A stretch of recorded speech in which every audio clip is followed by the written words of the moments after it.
Hello दोस्तों, तो देखिए अभी बहुत दुखद के साथ कहना पड़ रहा है कि शर्मा पंचायत के बिलहरिया गांव पुल में काम करते हुए एक व्यक्ति मिट्टी में चपने के कारण तुरंत मौत हो गया। देख सकते हैं कितना ज़्यादा भीड़ भाड़ लग गया है आप लोग।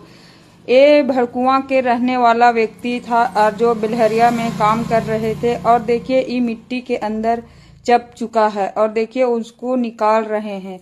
तो बहुत दुखद बात है कि ये कैसे सारे लोग ऐसे पटका रहे हैं और ये हो जा रहे हैं। तो देखिए बहुत दुख की बात है, आज के डेट में काम करते हुए लोग का भी क्या स्थिति है।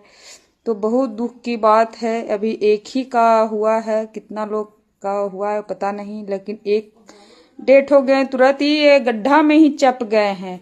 तो ये बिलहरिया गांव का है, बाराचट्टी गया जिला बिहार का, जो कि दुखद घटना अभी जस्ट आधे घंटे का है। तो देख